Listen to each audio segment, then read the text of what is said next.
Hello students, welcome back to Prepon. We have done a few MCQ sessions for EPFO जो exam कल हो गया and many of you have been benefited by those MCQ sessions as per messages I have received. चलिए कुछ और MCQ sessions करते हैं अपने prelims 2021 के लिए. Ancient history and including art and culture. Most of the questions are from NCERT class 11th RS Sharma उससे लिए गए हैं. यूजुअली क्वेश्चंस वहाँ से डायरेक्टली इनडायरेक्टली आ जाते हैं. आपका अच्छा रिवीजन हो जाएगा, आपका एग्जाम काफ़ी करीब है.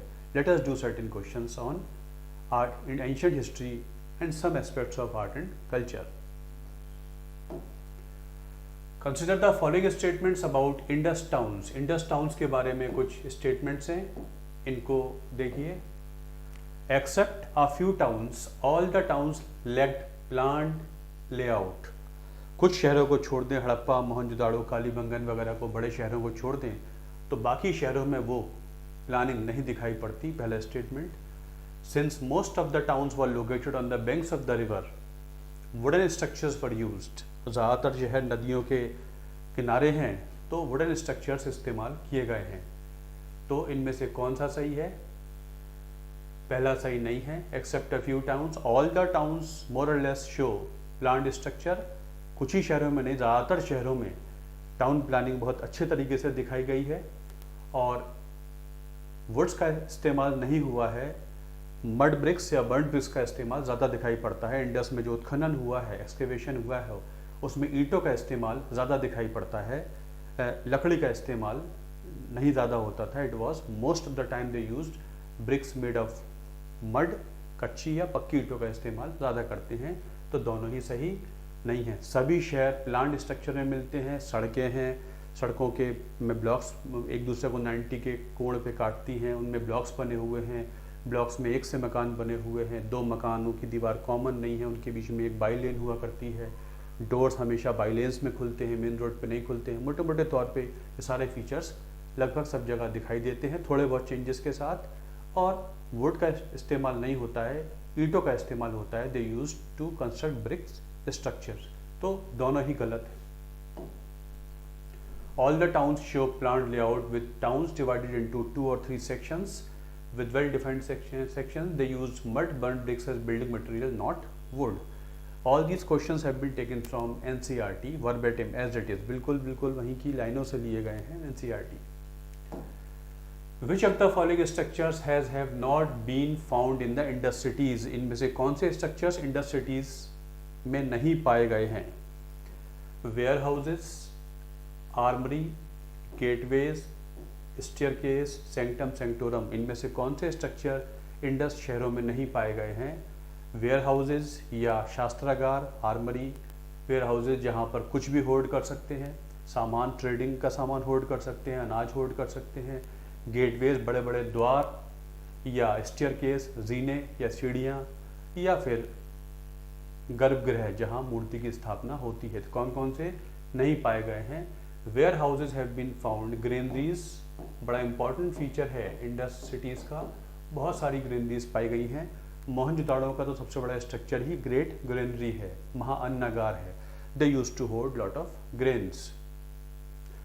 शास्त्रागार नहीं पाए गए हैं क्योंकि डिफेंस ओरिएंटेशन इंडस के पॉलिटिकल सिस्टम में था, ऐसा हमें दिखाई नहीं पड़ता है. They were not warring people, they were not involve in the these kinds of things. तो डिफेंस सिस्टम या शास्त्रों के भंडार मिले हों, शास्त्रागार रहे हों, ऐसा नहीं दिखाई पड़ता है. तो it was not part of Indus cities में नहीं पाए गए हैं.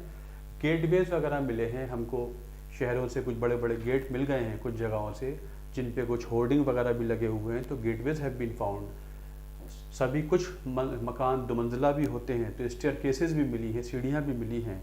और क्योंकि मूर्ति की पूजा होती थी ऐसा तो लगता है, लेकिन मूर्ति स्थापित की गई हो, गर्भगृह बनाया गया हो, ऐसा नहीं होता है.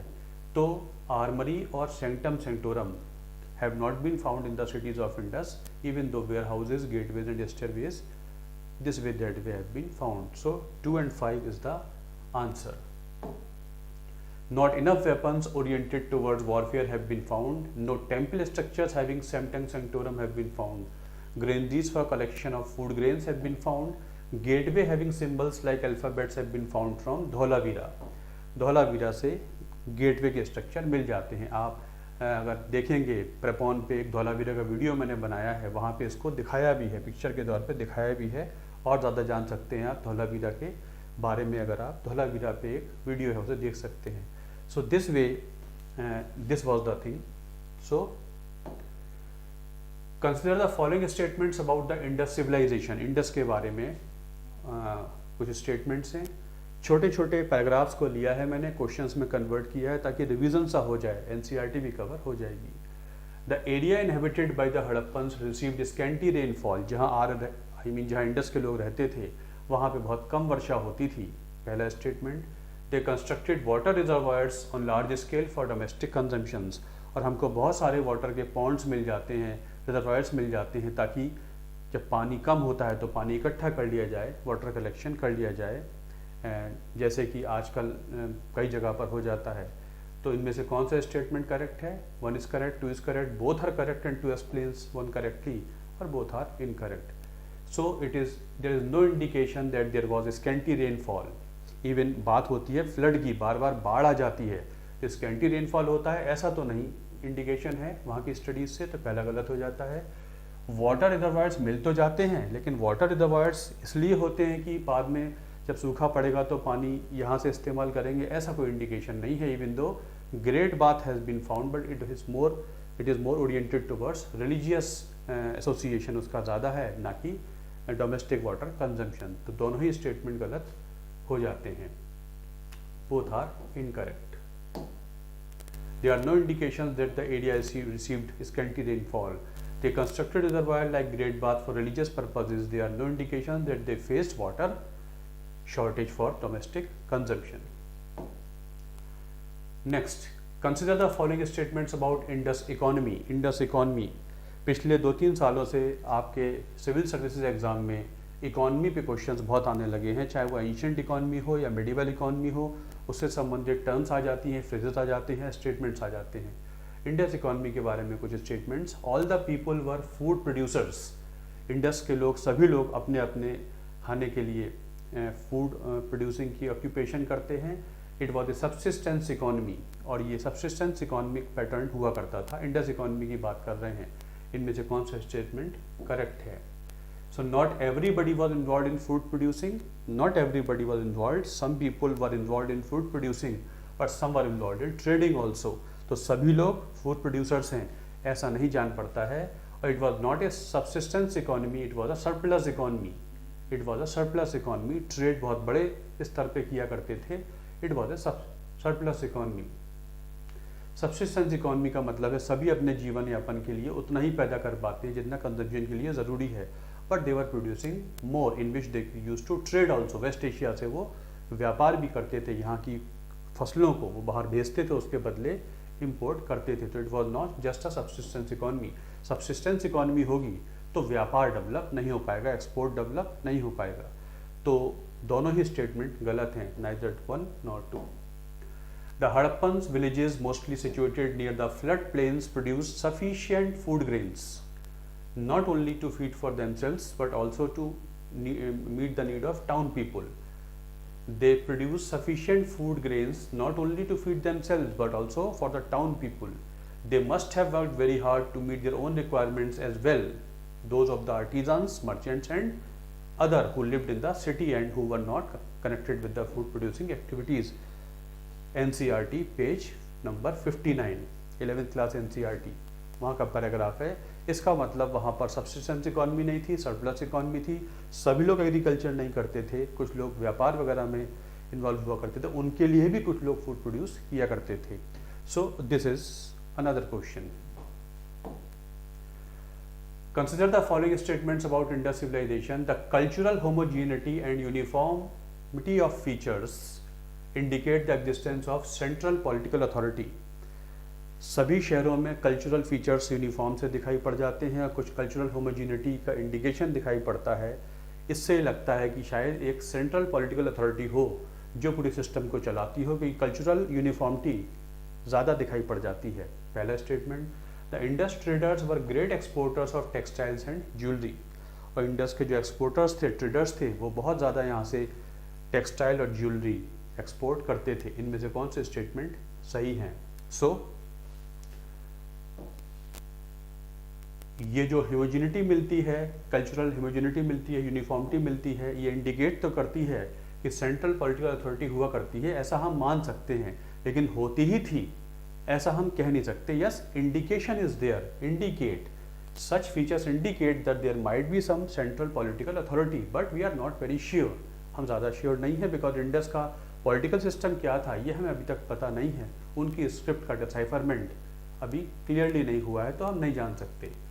और they were definitely exporters of textiles and jewellery, वो एक्सपोर्ट करते थे कॉटन की कपड़े, कॉटन को रॉ फॉर्म में यहाँ से एक्सपोर्ट करते थे काफ़ी भारत के बाहर, वेस्ट एशिया वगैरह में, और बाहर से महंगे महंगे पत्थर वगैरह या सोना चांदी मंगाते थे, उस पर काम करते थे, उसको ज्वेलरी बनाकर बाहर एक्सपोर्ट भी करते थे। तो yes, they were exporters of textiles and jewellery. Cotton was the most important export of Indus people. In fact the first export of India was cotton. Cotton वो भेजते थे बाहर। यूरोप में तो उसको सिंडॉन भी कहा गया है, कॉटन को सिंडॉन भी कह देते हैं, सिंडन या सिंडॉन भी कह देते हैं। तो yes, second statement is correct. वो ज्वेलरी बनाकर आज भी भारत में होता है, इंडिया में प्रेशस स्टोन से ज्वेलरी वगैरह, ये सोना चांदी आता है, उस पर काम करके India exports lot of jewellery, बहुत सारी ज्वेलरी भारत एक्सपोर्ट करता है। तो दोनों स्टेटमेंट सही हैं। We have no clear idea about the political organization of the Hadappans, but if we take into account the cultural homogeneity of Indus civilization, it can be said that this cultural homogeneity would not have been possible to achieve without a central authority. हमारे पास indication, हमारे पास surety कुछ नहीं है, but अगर इन चीज़ों को ध्यान में रखा जाए तो कह सकते हैं कि रही होगी central authority, but still we are not sure. Page number 61 NCERT class 11th।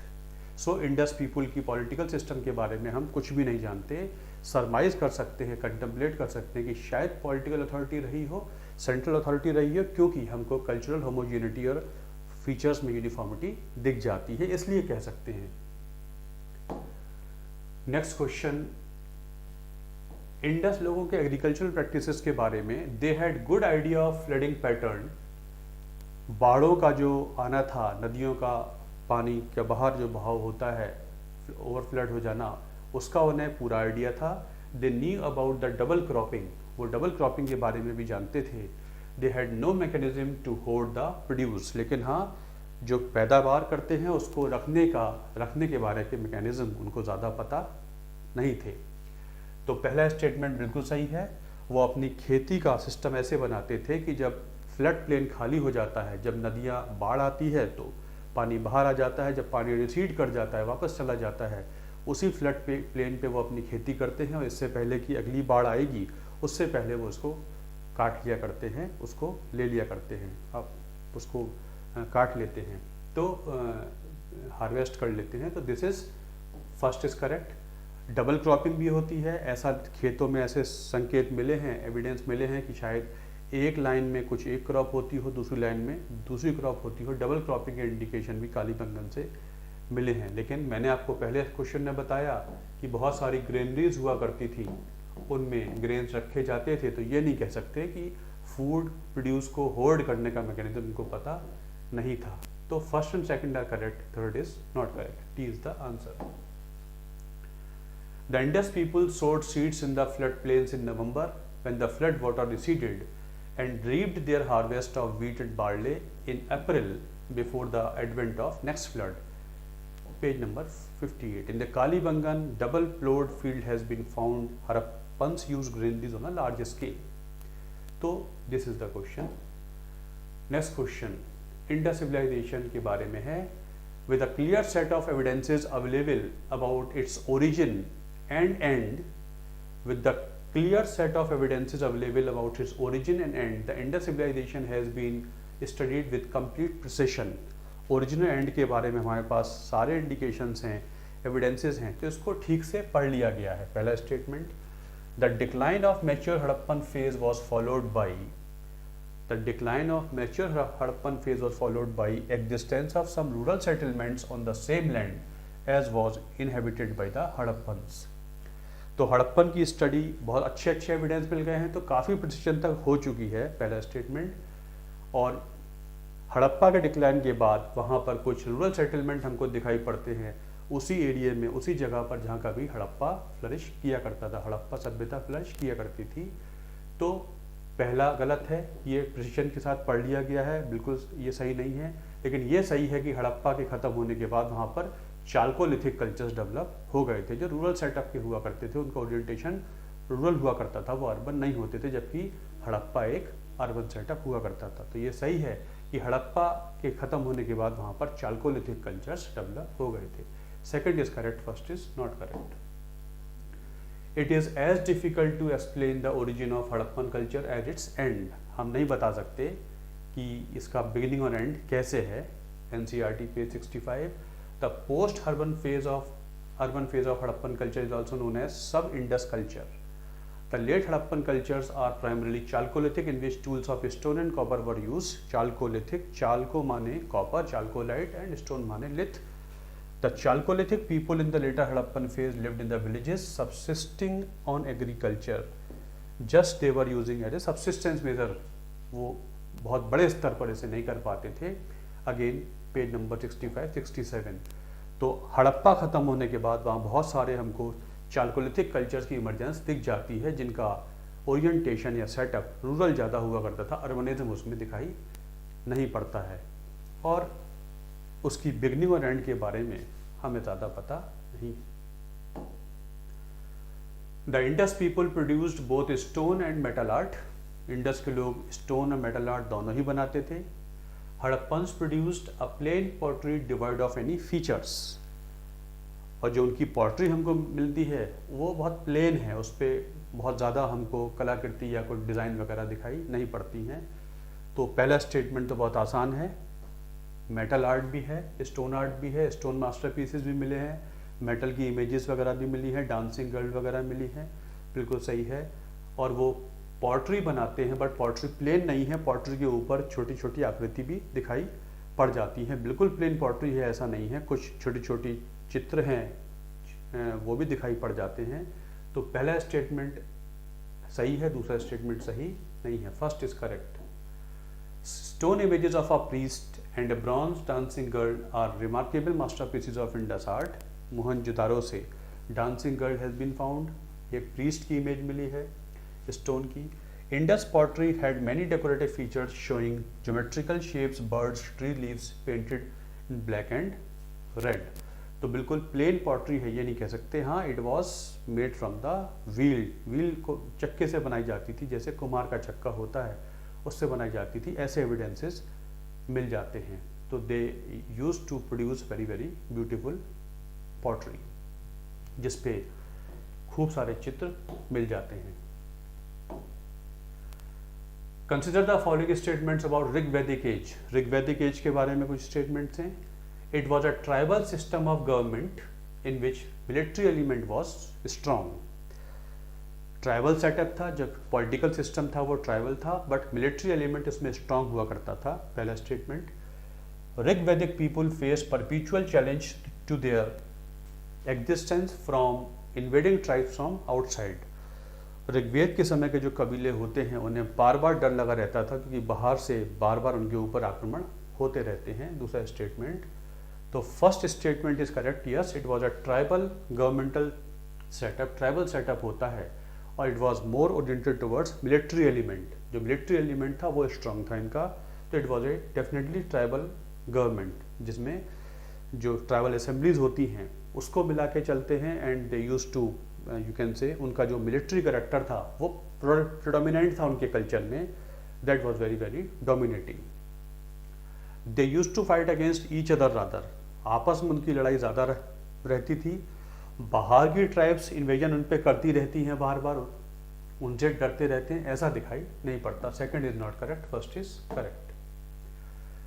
By and large, it was a tribal system of government in which the military element was strong. There was no civil system or the territorial administration, because people were in the state of perpetual expansion, migrating from one stage to another.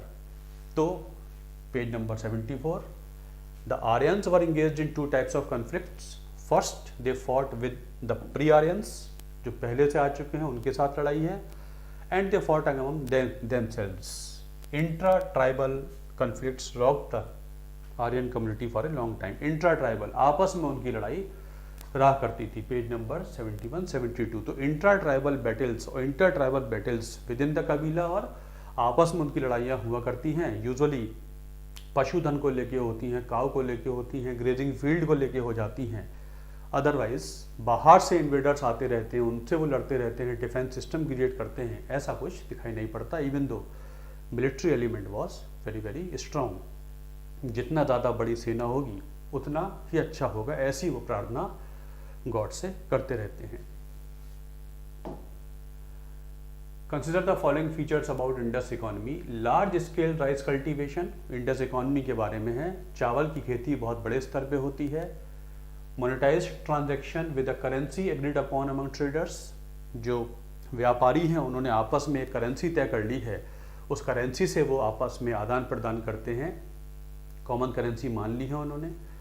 और use of weights and measures, और वो नापने तोलने का system भी इस्तेमाल करते हैं। हम बात कर रहे हैं इंडस इकोनॉमी की। राइस कल्टीवेशन के एविडेंसेस तो हमको मिले हैं, रंगपुर से लोथल से हमको एविडेंस मिल जाते हैं, लेकिन बहुत बड़े स्तर पर इंडस के लोग चावल की खेती करते हैं ऐसे इंडिकेशंस एविडेंसेस अभी तक बड़े स्तर पे नहीं मिले हैं। तो राइस कल्टीवेशन के कुछ छुटपुट एविडेंसेस हैं, रंगपुर है, लोथल है, गुजरात में बहुत बड़े स्तर पे करते हैं, तो ये सही नहीं है।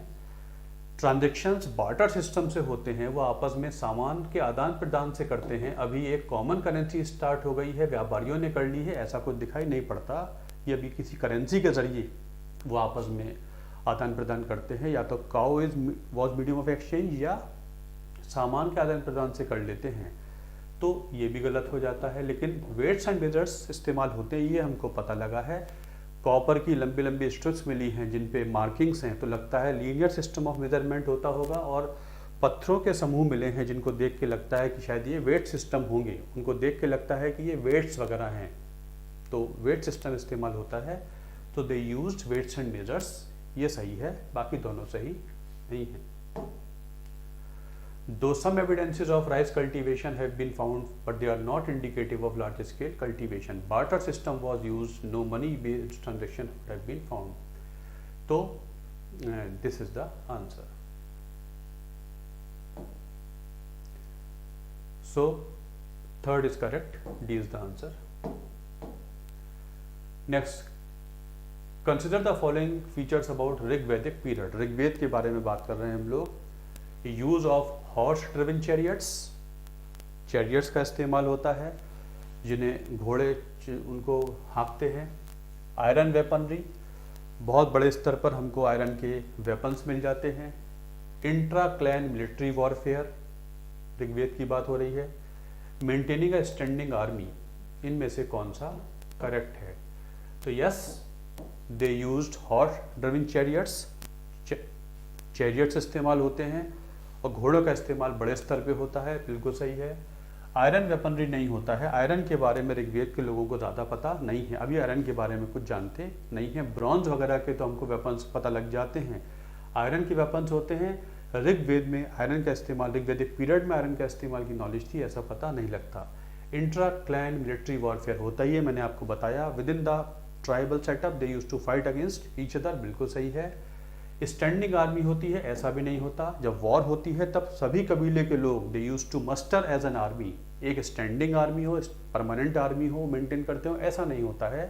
In the time of war the whole कबीला used to become army to fight against the other tribe. तो स्टैंडिंग आर्मी मेंटेन नहीं होती है, ना ही आयरन वेपनरी होती है। ये बात सही है कि वो हॉर्स ड्रिवन चैरियट्स इस्तेमाल करते हैं और आपस में उनकी लड़ाइयाँ वगैरह हुआ करती हैं।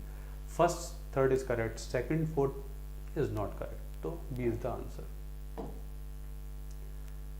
Weapons made up of bronze and there was no standing army. Tribesmen were mustered in the time of war. Horse-driven chariots were their specialty and they used to fight among themselves as well. In Buddhism, the day of Buddha Purnima, considered auspicious because Buddhism में बुद्ध पूर्णिमा बनाई जाती है। ये क्यों auspicious है? बहुत आसान सा क्वेश्चन है, हम शायद कर भी चुके हैं। उस दिन बुद्ध के जीवन में 4 इंपॉर्टेंट इवेंट हुए। उस दिन क्या क्या हुआ था? Birth of Buddha full moon day, enlightenment of Buddha full moon day, death of Buddha full moon day, first sunrise Buddha not on full moon day. उनका जो पैदाइश है वो फुल मून डे को हुई थी, उनकी जो एनलाइटनमेंट है वो फुल मून डे को हुई थी, निर्वाण प्राप्त हुआ था, उनका महापरिनिर्वाण भी फुल मून डे को हुआ था। प्रथम उपदेश फुल मून डे से संबंधित नहीं है। तो first, second and third are correct. All these 3 events in the life of Buddha took place on that particular day. इसलिए बुद्ध पूर्णिमा सबसे इंपॉर्टेंट फेस्टिवल माना जाता है बुद्धिज्म का। Consider the following statements about Rig Vedic society. There was prevalence of slavery. There was prevalence of slavery. There was prevalence of birth-based divisions. Rig वैदिक society के बारे में बात कर रहे हैं। स्लेवरी हुआ करती थी और बर्थ बेस्ड डिवीजन सोसाइटी में हुआ करते हैं। तो yes we know there was prevalence of slavery. Slavery के एविडेंस तो हमको मिल जाते हैं। डिविजन्स भी हुआ करते हैं लेकिन बर्थ बेस्ड नहीं होते हैं, ऑक्यूपेशन बेस्ड होते हैं। काम के हिसाब से, फंक्शंस के हिसाब से डिविजन्स होते हैं। Birth based division subsequent periods में डिफाइन होने शुरू हुए। ऋग्वेद में डिविजन्स दिख जाते हैं बट ऑक्यूपेशन बेस्ड थे, बर्थ बेस्ड नहीं हुआ करते हैं। तो first is correct, second is not correct. We repeatedly hear of slaves who were given as gifts to the priests. They were mainly women slaves employed for domestic purposes. It is clear that in Rigved time, slaves were not used directly in agriculture or other producing activities. 1975. But there were no birth-based divisions. There were function-based divisions. Function-based divisions हुआ करते हैं, not birth-based. Birth-based का मतलब है if you are born in that particular वर्ण तो you can B part of that particular वर्ण, cast उसी में रह जाएंगे, चेंज नहीं हो सकता। लेकिन पहले क्या था, पहले ऑक्यूपेशन के हिसाब से डिविजन्स हुआ करते थे। ऋग्वेद के 10वें मंडल में वर्ण व्यवस्था की बात की गई है। 10th mandal talks about the varna system, but 10th mandal was compiled at the end of Rigvedic period. It shows more the emergence evolution of or transformation from Rigvedic to later Vedic period. Later Vedic period में हम देख लेते हैं कि ये system birth based हो जाएगा, लेकिन ऋग्वैदिक पीरियड में बर्थ बेस्ड नहीं दिखाई पड़ता है।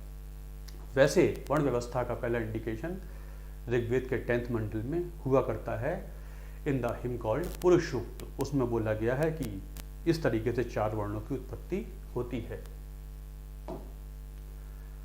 Consider the following statements about Rigvedic period. It was a food producing economy based on regular tax collection. हम ऋग्वेद की बात कर रहे हैं, ऋग्वेदिक पीरियड की। ये फूड प्रोड्यूसिंग इकोनॉमी है, इसी पे इकोनॉमी चलती है, फूड प्रोडक्शन पर। एग्रीकल्चर मेन ऑक्यूपेशन है और टैक्स कलेक्शन का सिस्टम बाकायदा बना हुआ है।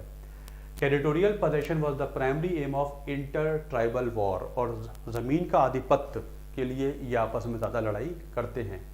तो इट इज़ रॉन्ग। एग्रीकल्चर के बारे में जानते हैं वो, उनको नॉलेज है। हमको ऐसी टर्म्स मिल जाती हैं ऋग्वेद में जिससे पता लगता है कि उनको एग्रीकल्चर की अच्छी नॉलेज है। क्रॉप की सोइंग है, थ्रेशिंग है, विनोइंग है, ये टर्म्स हमको पता लग जाती हैं।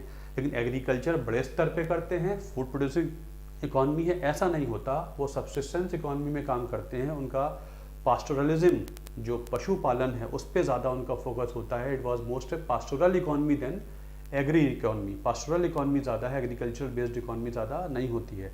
तो ज़्यादा फोकस एग्रीकल्चर को इम्प्रूव करना है, इतना नहीं, अपने जीवन यापन के लिए जितना ज़रूरी है और अपने पशुओं के फॉडर के लिए ज़रूरी है उस नाते वो एग्रीकल्चर करते हैं। बट एग्रीकल्चरल इकॉनमी है मेनली, ऐसा नहीं था उस समय। और टैक्स कलेक्शन जैसी कोई चीज़ नहीं होती है।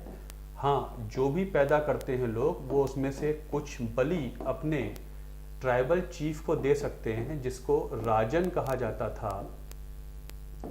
जन माने होता है कबीला और कबीले का चीफ कहलाता था राजन। संस्कृत में जन का मतलब होता है कबीला, तो कबीले का चीफ राजन कहलाता है। बलि का मतलब होता है voluntary offerings.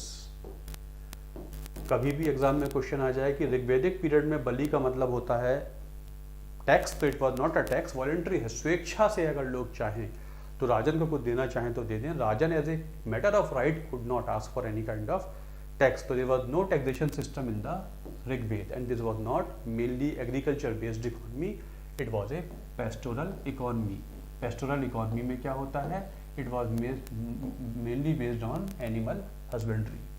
Hence both are not. और territorial possession again wrong. Since they were pastoral people they use to keep on moving from here to there, अभी तक उनका लैंड से संबंध स्थापित नहीं हुआ है कि ये हमारे एरिया है, यहाँ हम रहेंगे, ये हमारा किंगडम बनेगा, ऐसा कुछ अटैचमेंट अभी नहीं दिखाई पड़ता है। They use to keep on moving as the pastures use to remain green, they use to stick to their place as the pastures are exhausted, जैसे ही चारगाह भूमि एग्जॉस्ट हो जाती है वो आगे बढ़ जाया करते हैं, और जब चारगाह भूमि हरी है वहीं तक वो रहते हैं। इसलिए टेरिटोरियल पोजीशन के लिए लड़ाई नहीं होती है। चारगाह भूमि कॉमन हुआ करती थी, सभी कबीले के लोग के उनके जानवर वहाँ पर चढ़ सकते हैं। कभी कभी उसकी लड़ाई हो जाती है कि, और कभी कभी पशुओं की लिफ्टिंग हो जाती है, एक दूसरे के पशु ले लेते हैं। ये लड़ाइयाँ ज़्यादा हैं या पानी के बंटवारे को होकर लड़ाई हो जाती है, लेकिन किंगडम के लिए, लैंड के लिए लड़ाई होती थी ऋग्वेद में, ऐसा दिखाई नहीं पड़ता। Land was not an important commodity for Rigvedic Aryans. Land became a important commodity and became the main cause of fight among different Janapadas. It was gradually in the later Vedic period. उत्तर वैदिक काल में ऐसा देखा जाएगा कि ज़मीन इंपॉर्टेंट होती जा रही है, ज़मीन पे लड़ाइयाँ होने लगती हैं। इसके बाद ये वैदिक काल खत्म होगा, फिर आप देखेंगे कि ज़मीन के लिए ही लड़ाइयाँ उस समय से चालू हो गई थी और आज तक हो रही हैं। तो it is like this. Rigvedic period के रिलीजन के बारे में क्वेश्चन है। There was concept of one supreme god with a host of subsidiary deities. Rigvedic religion के बारे में, ऋग्वेद के धर्म के बारे में बात कर रहे हैं कि एक सुप्रीम गॉड का कंसेप्ट है और उनके नीचे छोटे छोटे बहुत सारे देवता होते हैं, ऐसा होता है। Magical effect of recited hymns was emphasised in the prayers, और जब वो प्रेयर्स करते हैं तो वो मैजिकल हिम्स, मैजिकल इफेक्ट की बात करते हैं कि चमत्कार हो जाए और आर्यों का भला हो जाए, गॉड ऐसा ब्लेस कर दे। तो there was no supreme god, supreme god का कंसेप्ट नहीं है। Even though in the Rigveda Indra commands 250 hymns, Indra के लिए ज़्यादा मंत्र दिए गए हैं, इसका मतलब ये नहीं है कि Indra was the supreme God. उनका सिस्टम ये हुआ करता था, जिस समय जिस गॉड की पूजा करनी है वो सुप्रीम हो जाता था। इसको कहते हैं kathenotheism. This is called kathenotheism, का मतलब होता है the one who is to be prayed become supreme. Hierarchy of god वो फॉलो नहीं करते। There was no hierarchy of god in the Rigveda. Whosoever is being prayed for used to become supreme at that particular time. Even though Indra has been given 250 hymns in the Rigved, does not mean that he was the supreme god, even though he was the most prayed god. ज़्यादा उनकी पूजा होती है। Magical effect of him, yes prayers करते हैं। Prayers का ऋग्वेद है क्या? ऋग्वेद प्रार्थनाओं का, प्रेयर्स का कलेक्शन है। ऋग का मतलब होता है प्रेज, तो ये प्रार्थनाओं का कलेक्शन है और वो गॉड से प्रार्थना करते हैं कि you should give us these material benefits, हमको प्रजा और पशु दीजिए ताकि हमारी आर्मी स्वेल कर जाए। प्रजा का मतलब we give us more of sons so that we can have a bigger and bigger army, and पशु का मतलब give us more cows and पशुधन so that we become a rich, I can become a rich man, गोमत बन जाऊं। तो अभी जो उनकी प्रेयर्स हैं उनमें वो मैजिकल इफेक्ट की बात नहीं करते हैं। ये तो बाद में जब अथर्ववेद वगैरह आएगा उत्तर वैदिक काल में, तब देखा जाएगा कि प्रार्थनाओं में मैजिकल इफेक्ट की बात भी की जाने लगेगी। अभी ऋग्वेद के उसमें कहीं मैजिकल इफेक्ट की बात नहीं है, तो दोनों ही गलत है। There was no concept of supreme god even though Indra commanded highest number of mantras. On which of the following areas और area Rigveda throws light upon, इनमें से किस, ऋग्वेद साहित्य की बात कर रहे हैं, इनमें से किन एरियाज, किन फील्ड्स में ऋग्वेद में कुछ हमको दिखाई पड़ता है? क्या ऋग्वेद एटमॉस्फेयर के बारे में बात करता है? क्या ऋग्वेद ड्रेनेज सिस्टम के बारे में बात करता है? क्या ऋग्वेद प्लांट्स के बारे में बात करता है? क्या ऋग्वेद एस्ट्रोलॉजी के बारे में बात करता है? तो आप बताइए, इस क्वेश्चन को खुद करिए आप। एटमॉस्फेयर के बारे में बात करता है, ड्रेनेज सिस्टम के बारे में बात करता है, नॉलेज ऑफ प्लांट्स के बारे में बात करता है, एस्ट्रोलॉजी के बारे में बात करता है। सो ऋग्वेद के जो गॉड्स हैं वो 3 एरियाज में रहते हैं। सेलेशियल गॉड्स भी हैं, टेरेस्ट्रियल गॉड भी हैं और पृथ्वी पे गॉड भी हैं। मतलब वो गॉड्स को 3 पेडेस्टल पे रखते हैं। एक तो सेलेशियल हैं, बिल्कुल बियॉन्ड हैं, कुछ टेरेस्ट्रियल हैं, एटमॉस्फेयर में हैं, कुछ पृथ्वी पे रहते हैं। गॉड हैं, गॉड सूर्य हैं, जैसे वो कहते हैं गॉड सूर्य तीनों स्थानों पे रहते हैं। सेलेशियल लेयर में वो सूर्य के तौर पे हैं, टेरेस्ट्रियल लेयर में वो चमकती हुई बिजली के तौर पे हैं, अर्थ में वो अग्नि के तौर पे हैं। इस तरीके से 3 एरियाज में गॉड का वास होता है। तो एटमॉस्फेरिक स्टडीज़ का इंडिकेशन बहुत अच्छा मिलता है ऋग्वेद में, ये करेक्ट है। ड्रेनेज सिस्टम तो आप लगा ही देंगे कि ड्रेनेज सिस्टम के बारे में ऋग्वेद के लोग जाना करते हैं। हम बात कर रहे हैं ऋग्वेद के बारे में। Second and the third is knowledge of plants, plants के बारे में वो बात करते हैं और एस्ट्रोलॉजी के बारे में बात करते हैं। अब बताइए ड्रेनेज सिस्टम, ऋग्वेद में एक नदी सूत्र हुआ करता है, नदियों के बारे में बात करते हैं वो। ड्रेनेज सिस्टम से यहाँ पर संबंध नदियों का है, तो उसके बारे में बात करते हैं। तो yes, they talk about various reverse, बल्कि वो कहते हैं हमारे क्षेत्र का नाम सप्त सिंधु है, यहाँ 7 नदियाँ बहती हैं, इंडस की ट्रिब्यूटरीज और इंडस नदी सप्त सिंधु प्रदेश में रहा करते हैं। पहले वाले आर्य सप्त सिंधु। तो yes, they talk about drainage system, बिल्कुल करेक्ट है। Mandal number 9 talks about Soma, plant, एक प्लांट है, प्लांट गॉड है, god of Soma is god of plants. तो पूरा का पूरा मंडल नंबर 9 प्लांट्स के बारे में ही है, ये पूरा का पूरा बॉटनी की नॉलेज के बारे में है। तो yes, Rigveda throws light on botany, it throws light on this drainage system, it throws light on astrology. No, अभी एस्ट्रोलॉजी पे बात नहीं होती है, एटमॉस्फेयर पे बात होती है। एस्ट्रोलॉजी पे बात करते हैं ऐसा नहीं कह सकते। अभी हम ये नहीं कहते कि कैसे ग्रहों का इफेक्ट व्यक्ति के जीवन पे पड़ता है, ऐसा अभी पता नहीं लगता। कभी आगे चलकर वराह मिहिर होंगे जब वो इस स्टडीज़ को करेंगे और बताएंगे कि the placement of planets can affect the life of an individual. अभी ये चीज़ें डेवलप नहीं हैं, ऋग्वैदिक सिस्टम में चीज़ें डेवलप नहीं हैं। तो first, second, third are well indicated in the content of Rigveda, fourth is not. तो answer is 1, 2 and 3 here is the answer. In the context of Rigved, consider the following pairs: आयास, आर्य, समुद्र and बलि। ये 4 terms हैं जो ऋग्वेद के context में इस्तेमाल होती हैं और इनको ठीक से मैच कीजिए किस मीनिंग के लिए इस्तेमाल होती हैं। आयास क्या मेटल है, आर्य का मतलब कल्चरल कम्युनिटी होती है, समुद्र का मतलब ओशन होता है, बलि का मतलब एनिमल सेक्रीफाइस होता है। हम ऋग्वेद के कंटेक्स्ट की बात कर रहे हैं, तो बताइए, करिए, आप इसे करिए।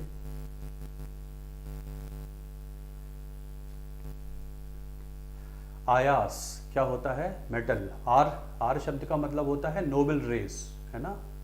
अगर उसमें चले जाएं, यूरोपियन कंटेक्स्ट में चले जाएं तो एक नोबल रेस भी कह देते हैं आर शब्द का मतलब। वैसे आर एक भाषा हुआ करती है। समुद्र का मतलब ओशन होता है in the context of Rigveda. अब बलि का मतलब क्या होता है, एनिमल सेक्रीफाइस होता है in the context of Rigveda. So ayas का मतलब मेटल, आयास इस्तेमाल होता है ऋग्वेद में, ये मेटल के लिए इस्तेमाल होता है ऋग्वेदिक सिस्टम में, it is use for metal, तो करेक्ट है। आर word is use for cultural community. वैसे आर is a language, those who came to India around that 1500 BC और so spoke a language called आर। आर भाषाई लोगों का आगमन हुआ, ऐसा बताया जाता है। लेकिन एनसीईआरटी का पहला पैराग्राफ पढ़ेंगे तो आर जो ऋग्वेदिक वाला चैप्टर है उसमें लिखा है R was a cultural community. तो एक मीनिंग इसका ये भी होता है। वैसे आर एक भाषा होती है और यूरोपियन कंटेक्स्ट में आर शब्द का मतलब होता है नोबल रेस, उच्च नस्ल। समुद्र का मतलब कलेक्शन ऑफ वाटर होता है ऋग्वेदिक कंटेक्स्ट के अनुसार, नॉट ओशन। इन जनरल समुद्र का मतलब होता है दिस थिंग, लेकिन समुद्र का मतलब ऋग्वेदिक सिस्टम में कलेक्शन ऑफ वाटर होता है, not in the context of समुद्र एज वी नो नाउ। आज जिस तरीके से हम बात करते हैं उस कंटेक्स्ट में वो समुद्र नहीं कहते, उनके लिए पानी का कोई भी कलेक्शन इट इज कॉल्ड समुद्र। बलि मैंने आपको बताया, इट वॉज वॉलेंट्री ऑफरिंग, जो कबीले के लोग अपने राजन को दे देते हैं।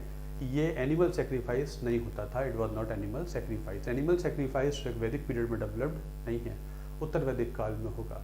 तो second and third and fourth are not rightly matched, first and second are rightly matched. B. Ayas is used for bronze metal, R means cultural community, Samudra means collection of water, not ocean, Bali is used for voluntary offerings. In which of the following aspects Indus period and Rigvedic period were different? अब यहाँ comparison हो रहा है Indus और ऋग्वैदिक period में, इनमें comparison हो रहा है। सो मिलिट्री डिफेंस सिस्टम में क्या उन दोनों में फ़र्क था, अर्बनाइजेशन में क्या फ़र्क था, ट्रेडिंग एक्टिविटीज़ में अलग अलग थे, इमेज वर्शिप में अलग अलग थे। तो इंडस सिविलाइजेशन और ऋग्वैदिक पीरियड में कुछ फीचर्स हैं, उनमें किस मामले में वो डिफरेंट हुआ करते थे। मिलिट्री डिफेंस सिस्टम में डिफरेंट थे, यस। आर सिस्टम एक एलिमेंट, मिलिट्री एलिमेंट का डोमिनेशन दिखाई पड़ता है। उनके पास आर्म्स भी होते हैं, वेपन्स भी होते हैं, चैरियट्स भी होते हैं, और वो एक मिलिट्री सिस्टम को फॉलो करते हैं। जबकि इंडस में हमको कोई ऐसा मिलिट्री सिस्टम दिखाई नहीं पड़ता। तो यस, इस सिस्टम में दोनों डिफरेंट हैं। इंडस में डिफेंस दिखाई पड़ता डिफेंस सिस्टम, यहाँ डिफेंस सिस्टम दिखाई पड़ता है। इंडस सिस्टम अर्बनाइजेशन का सिस्टम था, वो शहरों में रहते थे, अर्बन लाइफ जीते थे। जबकि ऋग्वैदिक सिस्टम टिपिकल पास्टोरल था, बिल्कुल टिपिकल ट्राइबल था। अर्बनिज्म के कहीं दूर दूर तक इंडिकेशन नहीं हुआ करते हैं। तो यस, यहाँ भी डिफरेंट था। ट्रेडिंग एक्टिविटीज़, यस, इंडस के लोग बहुत बड़े स्तर पे व्यापार करते थे, लेकिन ऋग्वेद के लोग व्यापार करते हैं बहुत बड़े स्तर पे, ऐसा दिखाई नहीं पड़ता है। यहाँ भी डिफरेंट है। इमेज वर्शिप, इंडस में इमेज वर्शिप मानी जा सकती है, बिकॉज मदर गॉडेस की मूर्ति वगैरह मिली हैं, उनकी शायद पूजा होती हो। लेकिन ऋग्वेद में एब्स्ट्रैक्ट गॉड की पूजा होती है, नेचुरल फोर्सेस की पूजा होती है, but not in the image form, not in image form. इसलिए ऋग्वेदिक सिस्टम में इमेज वर्शिप की बात नहीं की गई है। तो यहाँ भी डिफरेंट है। तो चारों में ही डिफरेंट हैं। इंडस सिविलाइजेशन में डिफेंस सिस्टम दिखाई नहीं पड़ता, जबकि ऋग्वैदिक सिस्टम में डिफेंस एक इंपॉर्टेंट फीचर है, जबकि डोमिनेंट फीचर है, हम कह सकते हैं। अर्बनाइजेशन में बिल्कुल अलग है, ये टिपिकल रूरल है, वो टिपिकल अर्बन है। व्यापार बहुत इंपॉर्टेंट ऑक्यूपेशन है, मेन ऑक्यूपेशन है इंडस के लोगों की, जबकि यहाँ पर व्यापार के कोई इंडिकेशन नहीं दिखाई पड़ते हैं। और इमेज वर्शिप इंडस में हो सकती थी, लेकिन यहाँ तो बिल्कुल भी नहीं होती है। यहाँ तो एब्स्ट्रैक्ट नेचुरल फोर्सेस को ही प्रे करते हैं। तो चारों ही सही हैं। Indus period does not show any prominence in defense system, whereas in Rigvedic period an element was strong. Indus was completely in urban system, whereas Rigvedic period was rather rural. Indus people traded a lot. No such large scale trading is found in Rigvedic period. Image worship was prevalent in Indus. That was not in Rigvedic period. Which of the following features marked the later Vedic period? अब later Vedic period के बारे में कुछ features हैं, ये बताइए सही है या नहीं है। Predominance of agriculture over pastoralism, जब उत्तर वैदिक काल आता है 1000 से 600 BC का पीरियड, ऋग्वैदिक पीरियड के बाद का काल, तब एग्रीकल्चर ज़्यादा इम्पॉर्टेंट हो गया है। पास्टोरलिज्म जो ट्राइबल मूवमेंट है, माइग्रेशन है, माइग्रेटरी होर्ड्स की तरह मूव करते हैं, वो अब थम गया है। अब वो पशुपालन की बजाय एग्रीकल्चर पर ध्यान ज़्यादा देने लगे हैं। पहला statement. Territorial ambitions on the part of tribal chiefs, इस समय के जो ट्राइबल चीफ हैं, राजन हैं, अब वो एक किंगडम जैसी चीज़ की बात करने लगे हैं, राष्ट्र जैसी चीज़ की बात करने लगे हैं। अब वो एक किंगडम बनाना चाहते हैं, जो ज़मीन उन्हीं की हुआ करेगी, उसके लिए लड़ाई करने लगे हैं, एम्बिशन होने लगा है। दूसरा, increasing claims of sharing of surplus produce, और जो ज़्यादा पैदावार, क्योंकि एग्रीकल्चर मेन अगर हो गया है तो पैदावार ज़्यादा होगी, पैदावार ज़्यादा होगी तो क्या टैक्सेशन शुरू हो जाएगा। क्या ये भी होता था उत्तर वैदिक काल में। और increasing role of women in economic and political activities, और महिलाओं का इकोनॉमिक एक्टिविटीज़ में और पॉलिटिकल एक्टिविटीज़ में बहुत बड़े स्तर पर रोल दिखाई पड़ता है in the subsequent period after Rigvedic period. तो बात हो रही है लेटर वैदिक पीरियड की, मतलब आफ्टर ऋग्वैदिक पीरियड 1000 से लगभग 600 BC, उत्तर वैदिक काल, जब आर गंगा यमुना रीजन में रहने लगे हैं। पंजाब का क्षेत्र छोड़कर वेस्टर्न यूपी से ईस्टर्न यूपी तक का जो बिहार तक का जो एरिया है, ये कहलाता है एरिया जहाँ पर बाद के आर्य रहते थे, उत्तर वैदिक आर्य रहते थे। तो yes, now agriculture became a very very important occupation for Uttar Vaidik Aryans, correct है। पेस्टोरलिज्म अभी भी होता है, लेकिन अब एग्रीकल्चर पर ज़्यादा बल देने लगे हैं, और एग्रीकल्चर बड़े स्तर पे हुआ है तो प्रोड्यूस ज़्यादा होने लगी है, सरप्लस प्रोड्यूस होने लगी है। सरप्लस प्रोड्यूस होने लगी है तो उसमें से टैक्सेशन शुरू हो गया है।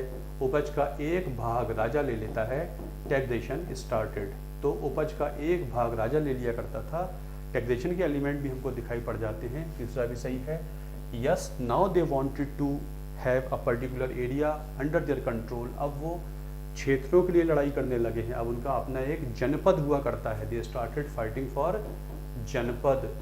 पहले वाले आर्य जन, आपस में जनों की लड़ाई होती थी, चाहे कैटल ग्रेजिंग के लिए होती हो या पानी के बंटवारे के लिए होती हो, लेकिन लैंड के लिए नहीं होती थी।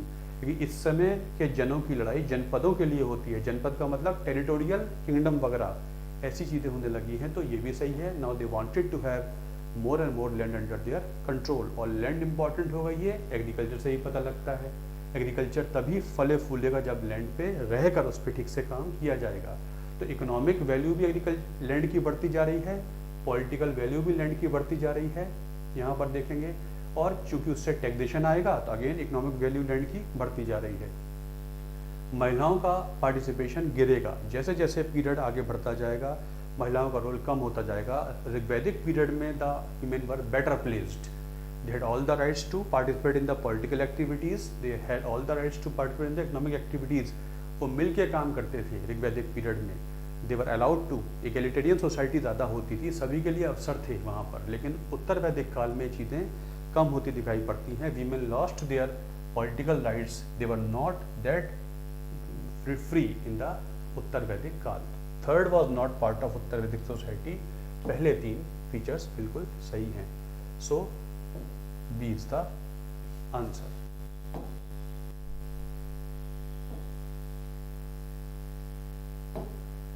उपनिषदों के बारे में स्टेटमेंट। इन देम द वैदिक थॉट रिफ्लेक्ट्स इट्स मैच्योरिटी। उपनिषदों में जो वेदों का कल्मिनेशन आता है, जो वैदिक विचार है, वैदिक विचार अपने चरम पे पहुंचता है उपनिषदों में। पहला स्टेटमेंट मतलब वैदिक थॉट डेवलप होते होते जब अपनी मैच्योरिटी पे पहुंचा तो उपनिषदों में दिखाई पड़ा, पहला। दूसरा, they advocate right belief and right knowledge. Upanishad ये बताते हैं कि सही ज्ञान और सही मान्यता इस पे चला जाए। Path of rituals for obtaining blessings of God was denounced. कर्म कांडीय मार्ग से गॉड की ब्लेसिंग्स ली जा सकती है, इस रास्ते का वो खंडन करते हैं, डिनाउंस करते हैं। ये उपनिषदों की बात हो रही है। उपनिषद शब्द का मतलब होता है समीप बैठना, to sit near the feet of teacher, Guru.